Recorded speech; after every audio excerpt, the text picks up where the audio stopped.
Hi, I'm Dr. Bertice Berry, and I want to tell you a story. I was at a out-of-town wedding. I knew the bride. I found out that I knew the groom and his parents when I got there.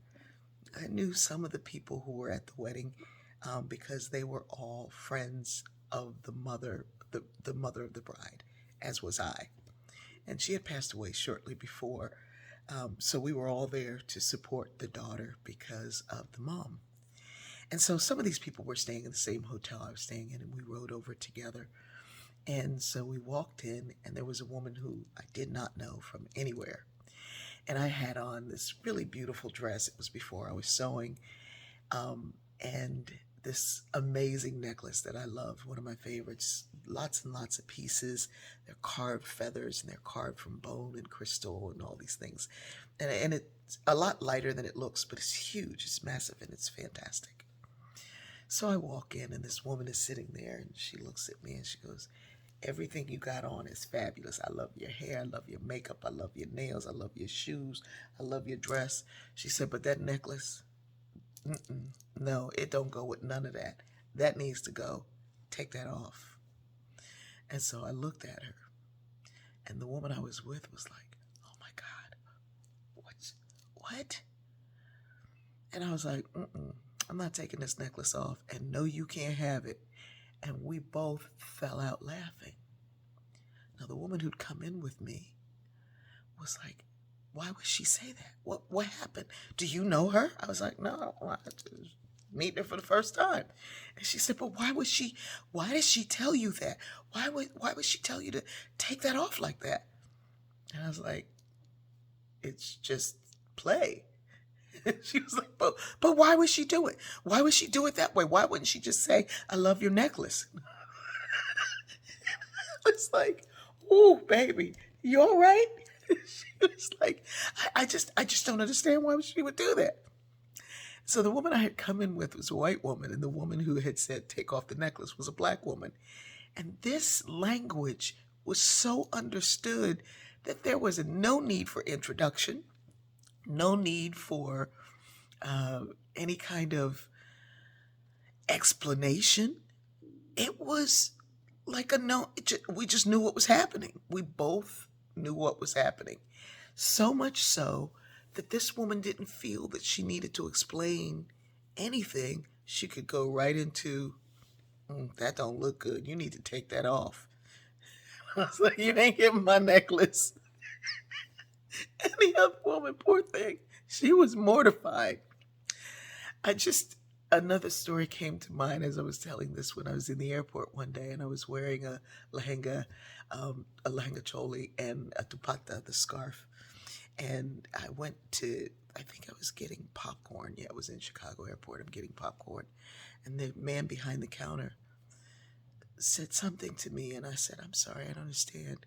And he said, "You understand?" And I realized he was speaking to me in Hindi, and I was like, "Sir, I'm not from India." And he was like, "Yes, you are. Yes, you are." And I thought it was the most amazing thing because I was given privy to this inside thing because of the way I was dressed and because of the way I look.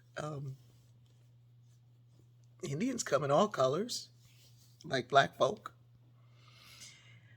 There are so many cultural nuance that some would startle you. And there have been times when I've shared some of those things and I've had to take them down because the comments of people who don't know what they're seeing. And it happened recently, and I want to take the post down. I wanted to take the post down, but this time I didn't.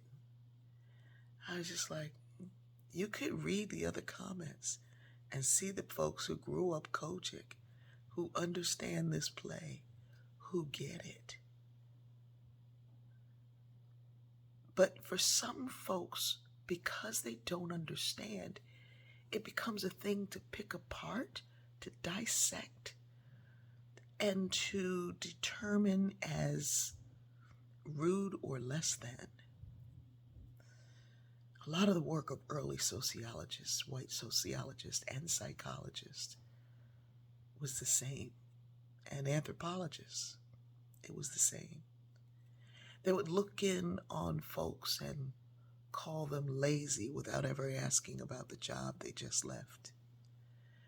They would deem that these people who stood around all day on a street corner with no jobs while the women went to work. And they painted a picture of us without ever asking a question, without ever assuming I'm seeing something that I don't understand. And these were scientists. But it's 2023. And some of us are going to maintain our in-groupness while inviting some other folks in. Everybody don't get invited in.